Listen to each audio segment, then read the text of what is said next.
Movie তো আমরা সাধারণত বিনোদনের জন্যই দেখি, কিন্তু ইরানি মুভিগুলো শুধু বিনোদনের জন্য নয়। এই মুভিগুলো যে কতটা নৈতিকতায় পরিপূর্ণ থাকে তা আপনারা খুব ভালো করেই জানেন।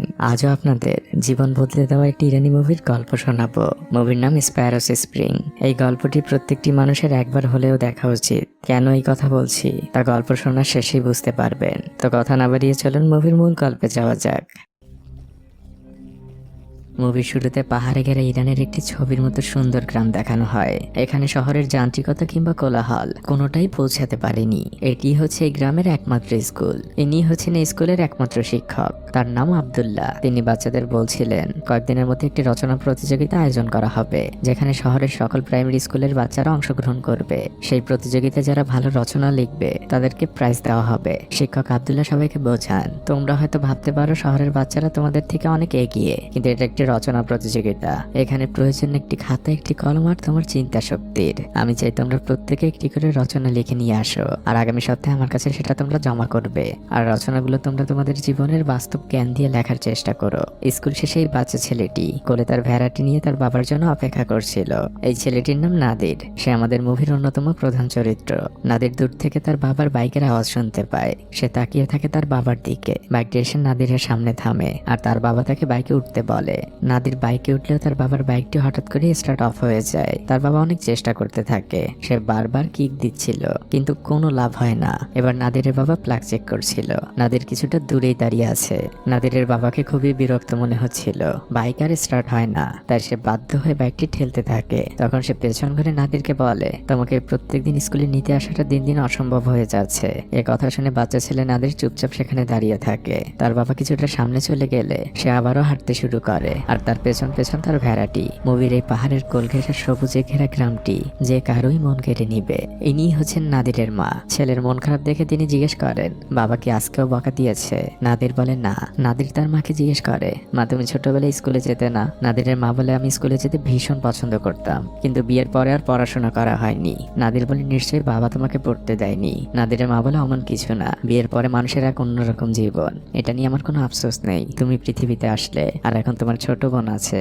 এখন আমার সকল সুখ তোমাদের মাঝেই। নাদিরের ছোট বোন কান্না করে নাদিরের মা সেখান থেকে উঠে যান। নাদির কিছুক্ষণ চুপচাপ দাঁড়িয়ে থাকে। তারপর সে যে তার মায়ের কাছে জিজ্ঞেস করে, তাহলে বাবা কেন পড়াশোনা করেনি? নাদিরের মা বলেন, তোমার বাবার ছোটবেলা থেকে ইচ্ছে ছিল সে তেহরানে যে বসবাস করবে। সে সবসময় শহরে যেতে চাইতো, তাই সে কিছুটা বড় হবার পরে সেখানে গিয়েছিল, কিন্তু সেখানে থাকতে পারেনি। নাদির জিজ্ঞেস করে কেন? নাদিরের মা তখন তাকে জানায়, তোমার বাবা ছোটবেলা থেকেই পাহাড়ের সবুজের মধ্যে বড় হয়েছে। শহরের কোলাহল আর যান্ত্রিকতা তার সহ্য হয়নি। নাদির এসে তার মায়ের কাছে বসে আর তাকে বলে, মা আমি জানি না যে আমি স্কুলের রচনা প্রতিযোগিতায় কি লিখবো।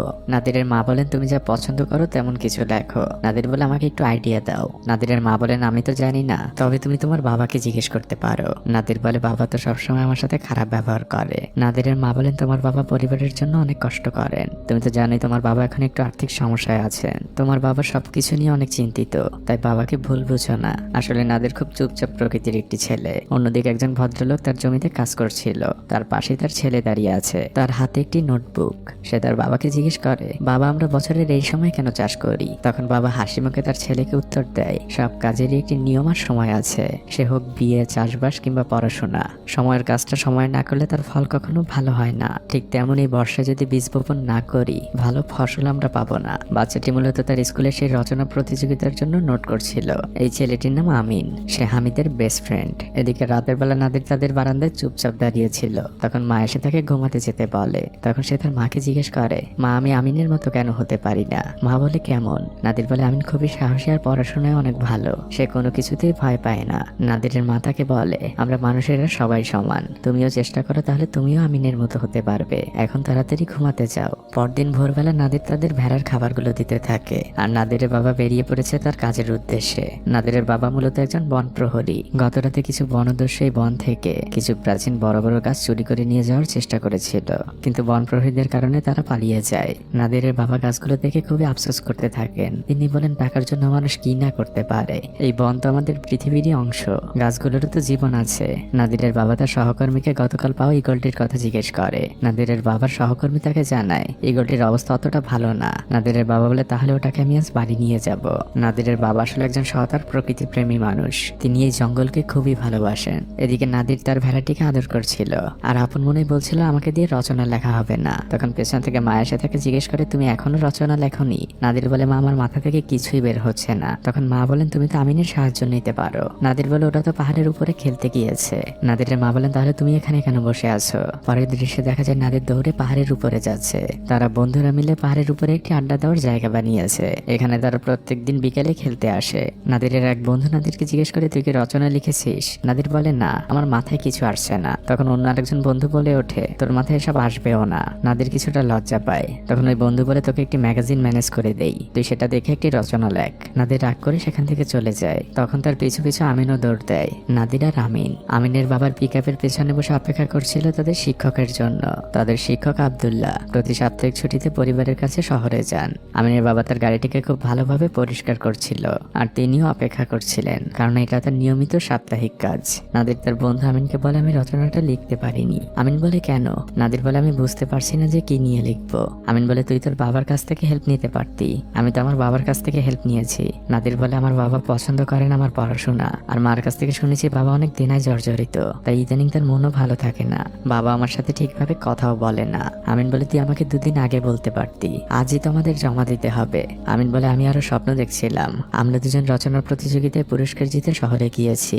ঘোড়ার দৌড় দেখেছি সেখানে। ঘোড়ার দৌড় প্রতিযোগিতা দেখার ইচ্ছে আমার অনেক দিনের। এরই মধ্যে শহর থেকে আসা বাসের হর্ন শোনা যায়। একটি সাদা রঙের বাস এসে থামে। সেখান থেকে শিক্ষক আব্দুল্লাহ নামেন। নাদির আর আমিন সাথে সাথে দৌড়ে তার কাছে যায়। আমিনের বাবা শিক্ষককে দেখে স্বাগতম জানান। আমিনের বাবার শিক্ষককে বলেন, আপনি খুব ভালো একজন মানুষ। আপনার আগে যিনি আমাদের গ্রামের স্কুলের শিক্ষক ছিলেন, তিনি প্রতি বৃহস্পতিবারে অনেক আগেই চলে যেতেন আর শনিবার একদম বিকেল বেলা আসতেন। তাকে দেখলেই মনে হতো তিনি সবসময় শুক্রবারের ছুটির অপেক্ষায় আছেন। তিনি তার কাজে মোটেও সৎ ছিলেন না। শিক্ষক মুচকে হাসি দেন আর বলেন, চলুন এখন যাওয়া যাক। তারা সবাই মিলে রওনা হয় গ্রামের দিকে। পরদিন সকালবেলা নাদির স্কুলে যাওয়ার জন্য বাসা থেকে দৌড়ে বের হয়। সে প্রথমে যায় আমিনের বাসায় আমিনকে ডাকতে। তারপর তারা দুজন মিলে স্কুলের দিকে হাঁটতে থাকে। নাদির আমিনকে জানায় তার বাবা বলেছে আগামী বছর থেকে তাকে আর স্কুলে পাঠাবে না। এখন লিখতে পারি আর পড়তে পারি, এটাই যথেষ্ট।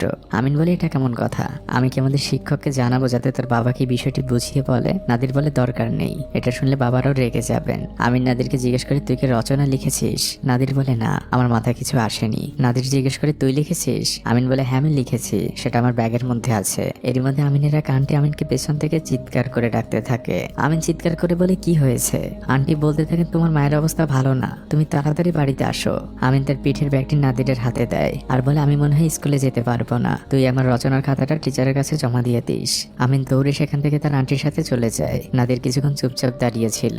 দৃশ্য পরিবর্তন হয়। আমরা নাদিরকে দেখতে পাই সে কিছু একটা ভেবে আমিনের ব্যাগ থেকে তার রচনার খাতাটি বের করে আর নিজের ব্যাগ থেকে বের করে একটি রাবার আর পেন্সিল। তারপর সে খাতার উপরে থাকা আমিনের নামটি মুছে ফেলে। এরই মধ্যে নাদিরের এক বন্ধু এসে নাদিরকে ডাক দেয় আর বলে, ফুটবল খেলতে আয়। নাদির বলে, আমি আজ খেলবো না, আমার পায়ে ব্যথা। পরের দৃশ্যে দেখা যায় নাদির আমিনের খাতার উপরে নতুন একটি কাগজ লাগিয়েছে আর সেই কাগজের উপরে সুন্দর করে তার নিজের নাম লিখে দিয়েছে। অন্যদিকে দেখা যায় আমিনের মায়ের অবস্থা খুবই খারাপ। তাকে অ্যাম্বুলেন্সে করে শহরে নেওয়া হচ্ছে। আমিনের বাবা শুধু বারবার আল্লাহকে ডাকছেন।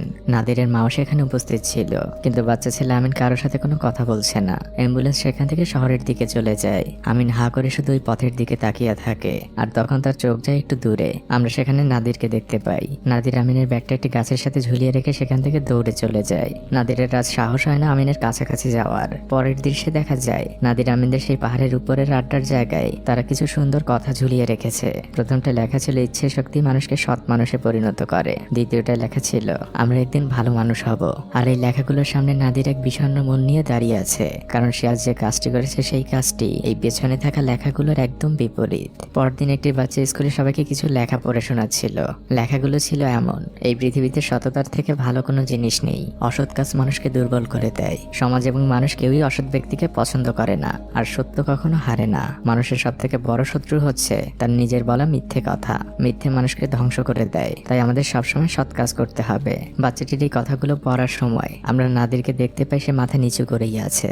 পড়া শেষ হলে টিচার ওই বাচ্চাটিকে ধন্যবাদ দেয়। ওই দিন রাতের বেলা নাদিরের বাসার নিচে আমিন আসে, তাই নাদির বাসা থেকে বের হয়। আমিন তার ঘোড়াটি নিয়ে এসেছে। আমিন নাদিরকে বলে, আজ তুমি আমার লেখা যে রচনাটি দিয়েছো সেটি লেখার সময় আমি আমার মাকে প্রমিস করেছিলাম আমি আমার সাধ্যমতো পড়াশোনা করব এবং আমি একজন সত্যিকারের ইঞ্জিনিয়ার হব। নাদির চুপ করেছিল। সে হঠাৎই আমিনকে বলে, আমি তোমাকে একটি কথা বলতে চাই। আমি আজ খুব খারাপ একটি কাজ করেছি। আমিন বলে কি কাজ? নাদির আমতা আমতা করতে থাকে। সে কয়েকবারই বলার চেষ্টা করে কিন্তু সে আর বলতে পারে না। সে আমিনকে বলে পরে বলবো। পরদিন সকালবেলা নাদিরের মা নাদিরের বাবাকে বলছিল, তুমি ছেলেটাকে বেশি বকাঝকা দিও না, ওই ইদানিং তোমাকে ভয় পায়। নাদিরের বাবা এই বিষয়ে কিছু বলেন না। তিনি তার স্ত্রীকে বলেন, আমি আগামীকাল নাদিরকে নিয়ে জঙ্গলে যাব, তুমি এই সময়টুকু কষ্ট করে একটু তোমার বোনের বাসায় থেকো। নাদিরের মা বলে, নাদিরের তো পড়া রয়েছে, ওকে তুমি এখন জঙ্গলে নিও না। নাদিরের বাবা বলেন, আমরা পাখিটাকে ছেড়ে দিয়েই ফিরে আসবো। দেখো না বনদস্যুরা কি করেছে। এই পাখিগুলো আকাশের সৌন্দর্য, কিন্তু ওরা এই পাখিগুলোকে নিজেদের খাঁচায় পুরে রাখতে চায়। নাদিরের মা বলেন, তুমি যে বন আর পাখি নিয়ে এত চিন্তা করো, কই বন বিভাগ তো তোমাদের বেতন বাড়িয়ে দেয় না। নাদিরের বাবা বলেন, এগুলো আল্লাহর সৃষ্টি, ওদের পরিচর্যা টাকার জন্য করি না। নাদিরের মা সেখান থেকে চলে যান। এদিকে আমরা নাদিরকে দেখতে পাই, সে একটি খাতায় আমিনের জন্য চিঠি লেখার চেষ্টা করছে। সে লিখছে, প্রিয় আমিন, আমি অনেক বড় একটি ভুল করেছি। আমি তোমার রচনার খাতায় তোমার নামটা কেটে আমার নাম লিখে দিয়েছি, আর সেটা নিজের নামে জমা দিয়েছি। তুমি আমাকে ক্ষমা করে দিও। আমি লজ্জায় তোমার সামনে দাঁড়িয়ে ক্ষমা চাইতে পারিনি। নাদির বারবার লিখছিল আর কাগজগুলো ছিঁড়ে ফেলছিল। লেখাগুলো যেন তার মন মতো হচ্ছে না। এরই মধ্যে নাদিরের বাবা সেখানে আসেন। তিনি এতগুলো ছেঁড়া কাগজ দেখে নাদিরকে বকা দেন আর বলেন, তোমাকে কত হাজারবার বলেছি কাগজ অপচয় করবে না, আর কলমের পরিবর্তে পেন্সিল দিয়ে লিখবে, যাতে কাগজগুলো বারবার ইউজ করতে পারো। তুমি কি জানো এই কাগজ তৈরির জন্য বছরে কত গাছকে কেটে ফেলতে হয়? নাদির চুপ করে থাকে। এবার নাদিরের বাবা বলেন, কাল তুমি স্কুল থেকে আসার পরে তোমাকে নিয়ে জঙ্গলে যাব। তখন নাদির বলে, কিন্তু বাবা। বাবা বলেন, কোনো কিন্তু না, আমি যেটা বলেছি সেটাই ফাইনাল। এখন তুমি মন দিয়ে পড়াশোনা করো। বাবা তার ছেলের মাথায় হাত বুলিয়ে দিয়ে সেখান থেকে চলে যান। নাদির কিছুক্ষণ মন খারাপ করে চুপচাপ বসে থাকে। তারপর সে আবার আমিনের জন্য সেই চিঠিটি লিখতে শুরু করে। পরের দৃশ্যে দেখা যায় নাদির স্কুলে গিয়েছে। বাচ্চারা স্কুলের সামনে ফুটবল খেলছিল, কিন্তু নাদির সরাসরি চলে যায় স্কুলের নোটিশ বোর্ডের দিকে। এখানে বাচ্চারা তাদের লেখা কবিতা, গল্প সব ঝুলিয়ে রাখে। নাদির তার পকেট থেকে আমিনের জন্য লেখা সেই চিঠিটি বের করে আর চিঠিটিকে নোটিশ বোর্ডের সাথে লাগিয়ে দেয়। তারপর সে কিছু একটা ভেবে সে ওই চিঠিটি আবারও খুলে ফেলে আর সেটিকে পকেটে ঢুকিয়ে রেখে সে সেখান থেকে চলে যায়। এদিকে আমরা আমিনকে দেখতে পাই। সে প্রচন্ড জ্বরে কাতরাচ্ছিল। সে তার নানির কোলের মধ্যে শুয়ে আছে। পরদিন সকালবেলা নাদিরের বাবা রেডি হয়ে নাদিরকে ডাকতে থাকে। তখন সেখানে নাদিরের মা আসেন। নাদিরের বাবা তাকে বলে, তুমি চিন্তা করো না, আর নাদির তো এই প্রথম জঙ্গলে যাচ্ছে না, ও তো আগেও গিয়েছে। নাদিরের মা বলেন, তাও চিন্তা হয় তোমাদের নিয়ে। নাদিরের বাবা তার ছোট্ট মেয়েটিকে আদর করে আর বাইক স্টার্ট দেয়। এরই মধ্যে নাদিরও সেখানে চলে আসে। সেও তার ছোট বোনটিকে আদর করে আর বাবার বাইকের পেছনে উঠে যায়। নাদিরের মা তাকিয়ে থাকেন পথের দিকে। বাইক চলতে থাকে জঙ্গলের মেঠো পথ দিয়ে, আর সেটি যে থামে জঙ্গলের ফরেস্ট অফিসে। নাদির বাইরে বসে তার বাবার জন্য অপেক্ষা করছিল। তার বাবা ওই অফিস থেকে বের হন। বাবা দূর থেকে তার ছেলেকে খুব আনমনে বসে থাকতে দেখেন। তিনি কাছে এসে তার ছেলেকে জিজ্ঞেস করেন, তোমার কি কিছু হয়েছে বাবা? নাদির চুপ করে থাকে। তার বাবা বলেন, তোমার শিক্ষকও বলল তুমি কয়েকদিন ধরে স্কুলে একদমই অমনোযোগী, তোমার কিছু হলে আমাকে খুলে বলতে পারো। নাদির তার বাবাকে বলে, বাবা তোমাকে একটি প্রশ্ন করি? নাদিরের বাবা বলে, করো। নাদির বলে, বাবা তোমার কি কোনো বেস্ট ফ্রেন্ড ছিল? নাদিরের বাবা কিছুক্ষণ চুপ থেকে এক দীর্ঘ শ্বাস ফেলেন। তিনি বলেন, হ্যাঁ ছিল, ইব্রাহিম। ওকে বনদস্যুরা অনেক আগেই মেরে ফেলেছে। নাদির বলে, আচ্ছা বাবা তোমাদের মধ্যে ঝগড়া হতো না? নাদিরের বাবা বলেন, কতবার হতো। নাদির বলে, তখন তুমি কি করতে? বাবা বলেন, কিছু সময় পরে যে সরি বলতাম, তারপর সবকিছুই ঠিক হয়ে যেত। বাবা এবার তার ছেলেকে জিজ্ঞেস করেন, তোমার কি কোনো বন্ধুর সাথে ঝগড়া হয়েছে? নাদির চুপ করে থাকে। এদিকে দেখা যায় আমিনের মাকে আজ শহর থেকে গ্রামে নিয়ে আসা হয়েছে। সে এখন আগের থেকে অনেকটাই সুস্থ। আমিনের বাবা ওষুধগুলো বুঝিয়ে দিয়ে সেখান থেকে তার গাড়ি নিয়ে চলে যান। এদিকে নাদির তার বাবার সাথে গহীন জঙ্গলে প্রবেশ করেছে। চারদিকে শুনশান নীরবতা, শুধু মাঝে মাঝে কিছু পাখির আর হরিণের ডাক শোনা যাচ্ছে। নাদিরের বাবা চারদিকে খুব ভালোভাবে খেয়াল রাখছিল। হঠাৎ করেই তিনি নাদিরকে ডাক দেন আর একটি জায়গা দেখিয়ে বলেন, এগুলো হচ্ছে হরিণের পায়ের ছাপ। আমরা এখানে আসার আগেই এখানে একটি হরিণ দাঁড়িয়েছিল। আমাদের আসার শব্দ পেয়ে সেটা এখান থেকে মাত্রই চলে গিয়েছে। নাদির খুব কৌতূহলী চোখ নিয়ে তাকায়। বাবা তার হাতের মধ্যে একটি পাতা নিয়ে হরিণের মতো করেই ডাকতে থাকেন। তখন জঙ্গলের অন্য প্রান্ত থেকে সত্যিকার হরিণেরও ডাক শোনা যায়। নাদিরের বাবা আবারও শব্দ করে আর ও প্রান্ত থেকে সত্যিকারের হরিণও শব্দ করে। নাদিরের কাছে এই বিষয়গুলো খুবই অবাক লাগছে।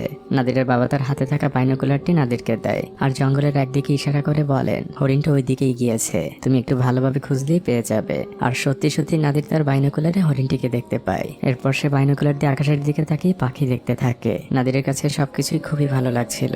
নাদিরের বাবা কিছুটা সামনে চলে যান। তিনি পেছনে থাকা তার ছেলেকে ডাক দেন। নাদির তার বাবাকে বলে, বাবা তুমি এগুলো কেন আমাকে আগে দেখালে না? আমি তাহলে আমার রচনা এগুলো লিখতে পারতাম। নাদিরের বাবা বলেন, এখনো গভীর জঙ্গল যেতে অনেক বাকি। সেখানে আমাদের জন্য আল্লাহর আরো সুন্দর সুন্দর সৃষ্টি অপেক্ষা করছে। দৃশ্য পরিবর্তন হয়। নাদির এক সংকোচমনা মন নিয়ে তাদের বাসার বারান্দায় চুপচাপ বসেছিল। তার মা কিছু অতিরিক্ত উপার্জনের জন্য কাঠের চরকায় সুতো বুনছিল। বাবা তার পুরনো মোটরসাইকেলটাকে মেরামত করায় ব্যস্ত। সেই মোটরসাইকেলের উপরে খুবই বিরক্ত। সে তার ওয়াইফকে বলছিল এটা বিক্রি করে দিয়ে একটি পিকআপ কিনবো। তখন তার ওয়াইফ তাকে বলে এমনিতেই ধার দেনায় জর্জরিত, তার মধ্যে তুমি পিকআপ কেনার টাকা কোথায় পাবে? নাদিরের বাবা বলে আজ দুজন চোরাকারবারি আমার কাছে এসেছিল, তারা আমাকে অনেকগুলো টাকা অফার করেছে যাতে আমি তাদের কাছে বাধা না দেই। তখন তার ওয়াইফ তাকে বলে তার মানে ওই টাকাগুলো দিয়ে তুমি পিকআপ কিনতে যাচ্ছ? নাদিরের বাবা কিছুটা রেগে যেয়ে বলেন তুমি ভালো করেই জানো হারাম উপার্জন আমি কখনোই করব না। নাদিরের মা সেখান থেকে উঠে যান আর তার স্বামীকে বলেন আমি খুব ভালো করেই জানি। পরদিন সকালবেলা স্কুলের অ্যাসেম্বলিতে শিক্ষক বাচ্চাদের বলেন আজ তোমাদের দুটো ভালো খবর দিব। প্রথম খবরটি হচ্ছে আমাদের স্কুল সরকারের পক্ষ থেকে অনেকগুলো গিফট পাচ্ছে, তার মধ্যে যেমন বই খাতা কলম রয়েছে, সেই সাথে মাইক্রোস্কোপ আর তার সাথে অনেকগুলো ফুটবল। বাচ্চারা খুশিতে চিৎকার করতে থাকে আর হাততালি দিতে থাকে। শিক্ষক এবার বলেন আর দ্বিতীয় খবরটি আরো ভালো, আমাদের যে রচনা প্রতিযোগিতা হয়েছিল সেখান থেকে একটি রচনা বিভাগীয় পর্যায়ে পুরস্কারের জন্য মনোনীত হয়েছে। এটা শুনেও বাচ্চারা চিৎকার করে ওঠে। তখন শিক্ষক বলেন তোমরা কি গেস করতে পারো রচনাটা কে লিখেছে? বাচ্চারা এক একজনের নাম বলতে থাকে, কিন্তু শিক্ষক সবাইকে থামিয়ে বলেন রচনাটি আমাদের নাদির লিখেছে।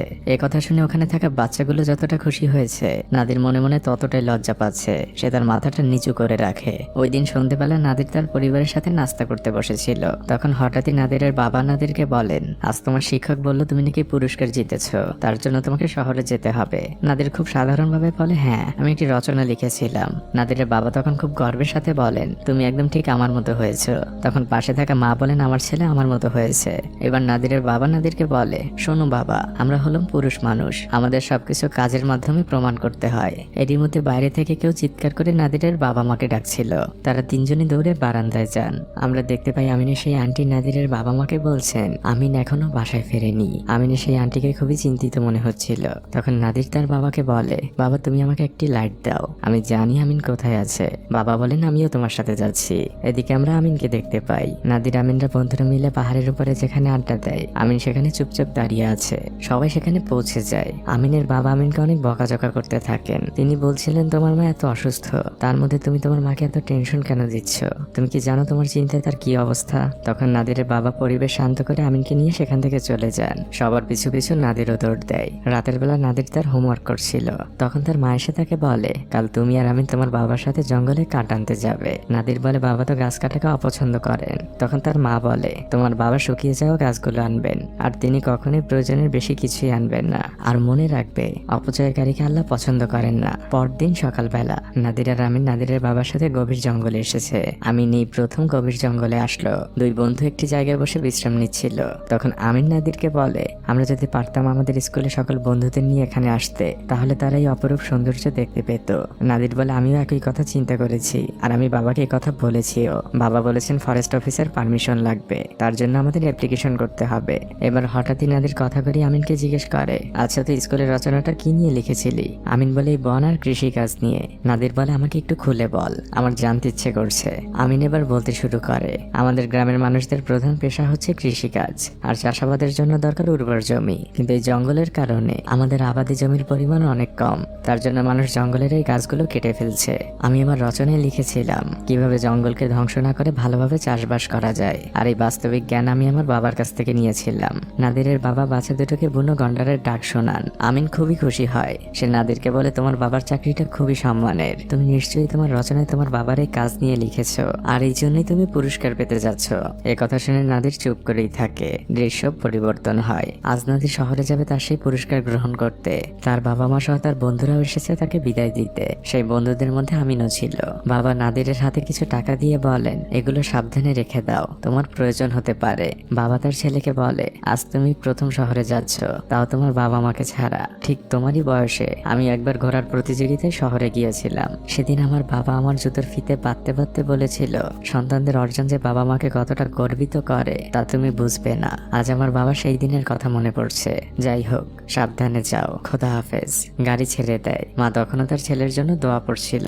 গাড়ি সবুজ গ্রামের বুক চিরে চলতে থাকে শহরের দিকে। এদিকে আমিন নাদিরের বাবার পাশে বসে তার কাজ দেখছিল।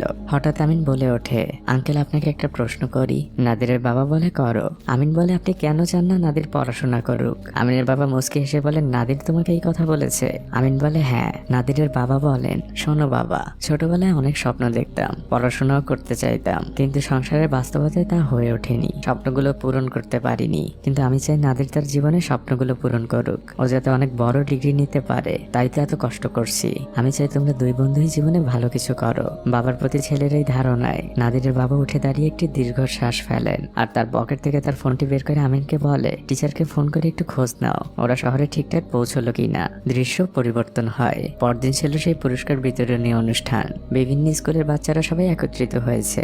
বাচ্চাদেরকে বিভিন্ন ক্যাটাগরিতে পুরস্কার দেওয়া হচ্ছিল। টিচাররা এক একজনকে নাম ধরে ডাকছেন আর বাচ্চারা পুরস্কার নিয়ে গেলে সবাই হাততালি দিচ্ছে। এভাবেই পুরস্কার বিতরণী চলতে থাকে। এবার আসেন নাদিরের নাম। সে রচনা প্রতিযোগিতায় প্রথম হয়েছে।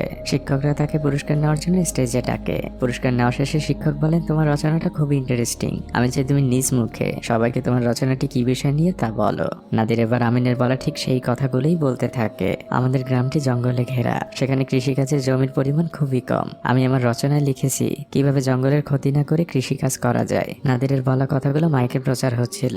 তখন আমরা একদম পেছনে আমিনকে দেখতে পাই। সে চুপচাপ সেখানে দাঁড়িয়ে আছে। এবার শিক্ষক সবার উদ্দেশ্যে বলেন, নাদির তার রচনায় সবথেকে উর্বর মাটির নাম লিখেছে।